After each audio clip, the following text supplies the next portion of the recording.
Hey there, everybody on YouTube. This is Kyle Snyder once again, aka Clipton, and this time I am going to be doing number 8 on the top 10 most controversial calls in the National Football League.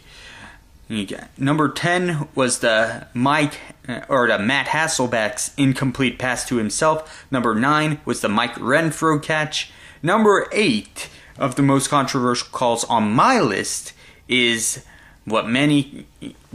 what's called the Bert Emanuel catch. Now, basically, this occurred during the 1999 NFC Championship game between the St. Louis Rams and the Tampa Bay Buccaneers.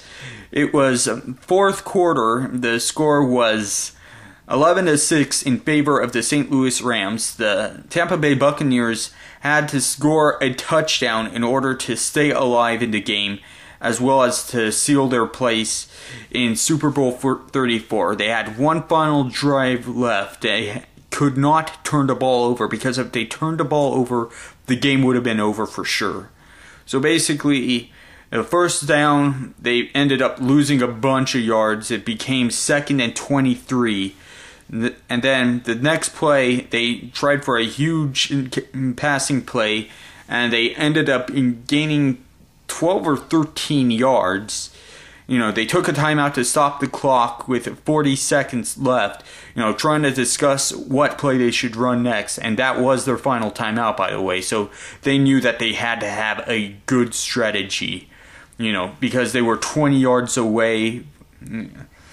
I believe 20 or 25 or 30 yards away. I forget exactly how much distance they had to score a touchdown, but I do know that they had about 10 yards left to score a first down. Then during the time that they were discussing what play they should run next, all of a sudden the referee starts to review the play, and it's a bit mysterious to why the play is being reviewed, because when they show the replays, it shows Bert Emanuel's catch. It looked like a completed pass. He had control of the ball as he went down, but part of the ball hit the ground, which at the time the rule stated that even if you have control, if any part of the ball touches the ground, it is an incomplete pass. And so the referee, after about 2 minutes of reviewing, comes out and says, after reviewing the play, the last play has been ruled an incomplete pass. It will be 3rd and 23, and reset the game clock to 47 seconds. And that really killed momentum for the Tampa Bay Buccaneers. 2 plays later, they couldn't convert for the first down or get a touchdown, and they ended up turning the ball over on downs.